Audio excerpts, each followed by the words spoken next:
कांशी आम्ही कायम प्रेमानं वागलो. बाळासाहेब ठाकरे असतील, इंदुहृदय सम्राट किंवा यशवंतराव चव्हाणांचा वारसा या महाराष्ट्राला लाभलेला आहे. विरोधकांशी कसं वागावं हे आम्हाला चांगलं माहिती आहे. पण ही सुरुवात त्या राज्यामध्ये झाली सुडाच्या राजकारणाची, यंत्रणांचा गैरवापर करून विरोधकांना नामोहरम करण्याची, विरोधकांच्या कुटुंबापर्यंत पोहोचण्याची, त्यांना तुरुंगात सडवण्याची ही परंपरा केंद्रात आणि राज्यामध्ये भारतीय जनता पक्षानं सुरू केली. आणि त्यामुळेच अनेक पक्ष फुटले. त्याच दबावापोटी या राज्यातले, महाराष्ट्रातले अनेक महत्त्वाचे पक्ष फुटले आणि फोडण्यात आले. आता ह्याचा जर साक्षात्कार आमच्या नवीन राज्यकर्त्यांना झाला असेल की योग्य नाही, राज्याच्या विकासासाठी आता हे करणं बरोबर नाही आणि आम्हाला आता पूर्ण बहुमत आम्ही मिळवलेलं आहे किंवा खेचून घेतलेलं आहे, तर नक्कीच या राज्याला भविष्यामध्ये चांगल्या गोष्टी घडताना आम्हाला पाहता येते आणि आम्ही जरूर सहकार्य करू. शेवटी राज्यात, ज्या राज्यामध्ये छत्रपती शिवाजी महाराजांपासून डॉक्टर बाबासाहेब आंबेडकरांपर्यंतच्या महान विभूती निर्माण झाल्या, ते राज्य सुडाच्या राजकारणात आणि चिखलामध्ये असं गडाबडा लोळू नये आणि महाराष्ट्राची एक परंपरा आमची आहे, संस्कृती आहे, ती कायम राहावी असं आम्हाला वाटतं. काल तुम्ही विश्वास व्यक्त केला होता एकनाथ शिंदे उपमुख्यमंत्री पदाची शपथ घेतीलच. होय, शेवटी त्यांनी घेतली का? घेतली म्हणून त्यांना घ्यावीच लागली, नाहीतर त्यांच्याशिवाय शपथविधी सोहळा पार पाडण्याची तयारी भाजपनं केली होती. केली होती? हो, केली होती. त्यांच्याशिवाय माझ्याकडे माहिती आहे, फक्त मी माहितीशिवाय बोलत नाही. सरकारमध्ये आमची माणसं आहेत, सरकारमध्ये आणि राजकीय त्या वर्तुळामध्ये आमच्या इथे चिंतक असतात आणि आहेत, आणि त्यांच्या पक्षातसुद्धा आहेत, त्यांच्या गटातसुद्धा आहेत. आमच्याकडे सगळं असतात. त्यामुळे ते पद रिकामं ठेवलं जाणार होतं की दुसऱ्याला दिलं जाणार होतं? नाही, ते मी कसं काय सांगू. पण जर हा अडळतट्टूपणा असाच राहिला असता, दाबदबावाचा, तर त्यांच्याशिवाय पुढे जा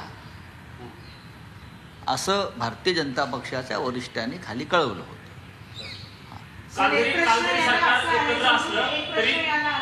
असं सोडून की ज्या प्रकाराने एकनाथ शिंदे एंड पर्यंत हो नाही करत राहिलं, याचा अर्थ काय? मेजॉरिटी मी आता उत्तर दिलं, तरी तुम्ही शेवटपर्यंत उपमुख्यमंत्री हा सेकंड पोस्ट असतो, त्यालाही तुम्ही अजून एंड पर्यंत ड्रामा करता. नाही बघा, ह्या आधी देवेंद्र फडणवीस यांनी उपमुख्यमंत्रीपद स्वीकारलेलं आहे, त्यांच्या पक्षाचा आदेश होता. देशामध्ये अनेक ठिकाणी अशा प्रकारची पदं मुख्यमंत्र्यांनी स्वीकारली. महाराष्ट्राच्या मंत्रिमंडळामध्ये अशोक चव्हाण हे मुख्यमंत्रीपदी राहिलेले नेते हे मंत्री म्हणून माननीय उद्धव ठाकरे यांच्या मंत्रिमंडळामध्ये होते. शिवाजीराव पाटील निलंगेकर हे मुख्यमंत्री होते, त्यानंतर ते मंत्री म्हणून त्यांनी काम केलेलं आहे. मध्य प्रदेश असेल किंवा अन्य राज्यामध्ये असतील, अशा प्रकारच्या घटना घडलेल्या आहेत, प्रसंग घडलेले आहेत. त्याच्यामुळे मी काय फार त्याच्यामध्ये खोलात जात नाही. पण एखाद्या माणसाच्या तोंडाला रक्त लागलं वर्षा बांगल्याचं, सत्तेचं, की त्यांना ते शिकार सोडावीशी वाटत नाही. माननीय उद्धव ठाकरे यांना जेव्हा असं वाटलं की मी बहुमत गमावलेलं आणि मी आता पदाला चिटकून राहणं योग्य नाही, तेव्हा त्यांनी तात्काळ राजीनामा दिला आणि वर्षा बांगला सोडला.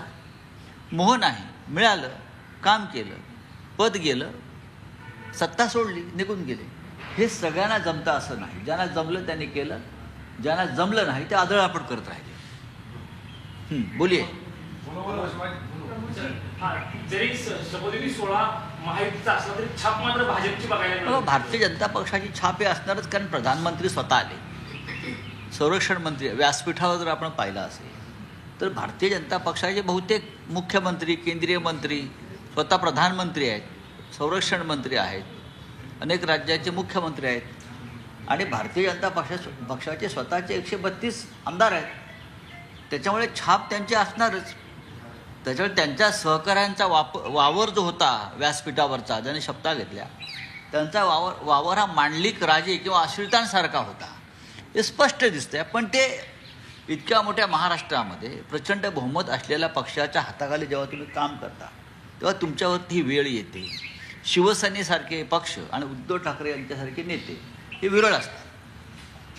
कल लंबे इंतजार के बाद महाराष्ट्र में शपथ ग्रहण हुआ, लेकिन 3 ही लोगों का शपथ हुआ, मुख्यमंत्री और 2 उपमुख्यमंत्री. बात ऐसी है, एक तो ये 3 लोगों को शपथ लेने को 15 दिन लगे. इतना भारी बहुमत आज उनके पास है, खुद बीजेपी के पास अपना बहुमत है, फिर जो शिंदे गुट है उसके पास आंकड़ा है, अजित पवार के पास 200 से 225 से भी ज़्यादा विधायक उनके पास है, फिर भी 15 दिन तक वो सरकार नहीं बना पा रहे थे, शपथ नहीं ले रहे। और कल शपथ ग्रहण कार्यक्रम हुआ, उसमें सिर्फ 3 लोगों ने शपथ लिया, यानी अभी भी महाराष्ट्र से के बड़े राज्यों को पूरी सरकार नहीं मिल रही है।